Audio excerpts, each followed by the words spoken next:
Hello, I'm continuing my reviews on the Star Trek movies with Star Trek Generations. Now, Generations is the 7th Star Trek movie, but this is the first movie to be made based off of the TV series Star Trek The Next Generation. Now, the show The Next Generation was a show that set years and years after the events of the original series, and basically in this new Star Trek series, The Next Generation, you got the Enterprise now has a whole new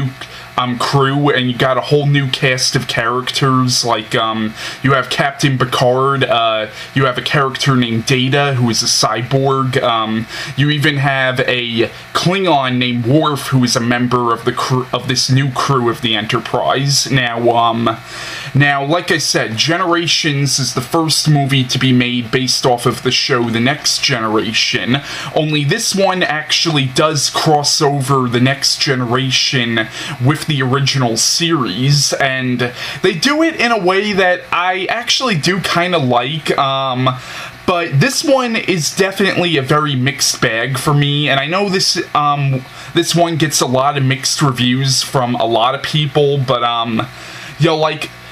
let's just say that there's a lot in this movie that I like. Like, I think this movie has some really good ideas, but, at the same time, I feel like this movie could have done much more with its ideas. Now, the plot of the movie is, it begins in the late 23rd century, and what happens is, it begins, I guess, not too long after the events of Star Trek VI, The Undiscovered Country, and now the Enterprise is getting a whole new crew, and, and, like, now it's supposed to be, like, a really big deal, because this is the first time that the Enterprise is being launched with this new crew, and you have all these reporters there, and Kirk, Chekhov, and Scotty show up there, and what happens is after the new crew of the Enterprise takes off, they discover these two ships by what appears to be some kind of energy ribbon, and they manage to beam a couple of the people on one of these ships on board. Unfortunately, they can't beam all of them on board, but what happens is Kirk ends up going down to one of the lower decks of the Enterprise, and this energy ribbon, which you find out later in the movie is called the Nexus,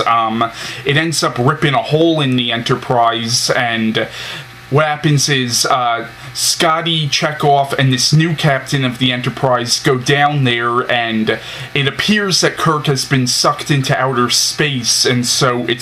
it appears that he's dead now. Then it jumps ahead to 78 years later, and then you're into the whole Star Trek Next Generation continuity. Now, it's been years since I've seen any episodes of the show Next Generation, but I do remember seeing a few of them when I was younger, but since it's been so long, I really can't remember any specific episodes of the show, but I guess in terms of continuity, this is supposed to be set not too long after the events of the show, because I know the show ended shortly before this movie came out. Now, what happens is, now you're introduced to the new crew of the Enterprise, the new crew that's 78 years later.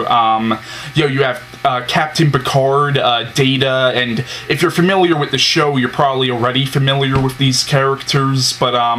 what happens is, in the movie, you find out that Picard's brother and nephew were killed in a fire, and what happens is, the Enterprise ends up finding this ship, and they find this doctor on the ship, played by Malcolm McDowell, named Zoran. I hope I'm saying his name right, and it turns out that Zoran is actually part of an alien species that live much longer than humans, and it turns out that Zoran was one of the people who was the Enterprise saved 78 years earlier in the beginning of the film, and since he's part of a race of people that live much longer than humans, that's how he hasn't aged since then. but what happens is, it turns out that Zoran is the main villain of the movie, and you find out in the movie that Zoran was at one point in something called the Nexus, and he wants desperately to get back in there, and you find out that his planet was actually destroyed by the Borg, and his family was killed by the Borg. Now, the Borg are characters from the show Next Generation, and they end up being the villains in the next Star Trek movie that came after this, Star Trek First Contact. But what happens is, like I said, it turns out that Zoran's family were killed by the Borg, and his whole planet was destroyed by them, and so what happens is, it turns out that the only way that Zoran could get back in the Nexus is he has to blow up this star, and it will somehow send the Nexus to him. But what happens is, if he blows up this star, it will kill all life in the solar system that this star is of. What happens is, Picard tries to convince Zoran not to blow up this star, and tries to convince him that what he's doing is no different from when the Borg destroyed his world, but Zoran doesn't listen, and he blows up this star, and what happens is, it then sends the Nexus to him and Picard, and both him and Picard get sucked into the Nexus, and then you get in, then not most of the movie, but then it takes place in the Nexus, and the Nexus is basically like heaven in a way. Like, what happens is, when you're in the Nexus, like, your dreams come true, literally, and when Picard is in the Nexus, it turns out that he has a wife and family now, which he didn't have in real life, and it turns out his nephew is still alive, and, and what happens is, Picard finds out that he does have to leave the Nexus, and it turns out the Nexus has, like, time travel capabilities and stuff, and it turns out that you can leave the Nexus, but leave in any time you want to, so Picard realizes that he has to leave the Nexus and go to right before Zoran blew up that star, and, what happens is, it turns out that James T. Kirk is also in the Nexus, because it turns out in the beginning of the movie that he was sucked into the Nexus, so Picard ends up meeting Kirk, and what happens is, eventually he has to try to convince Kirk to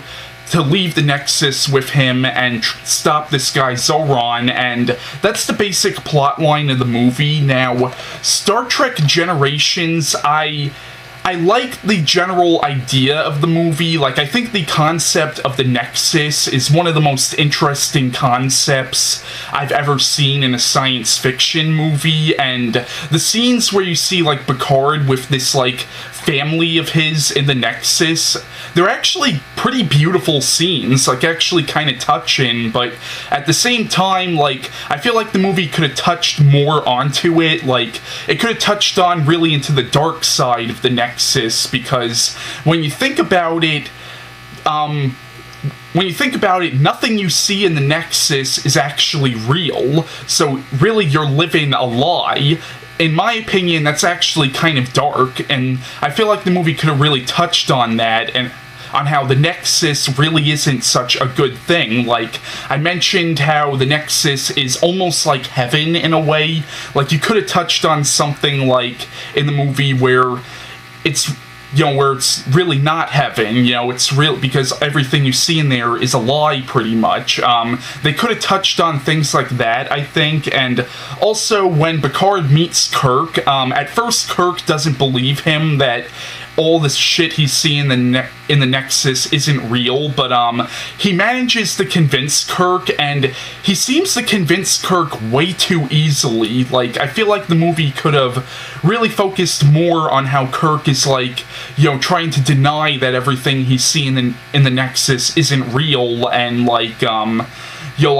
you could have focused much more on that, like, and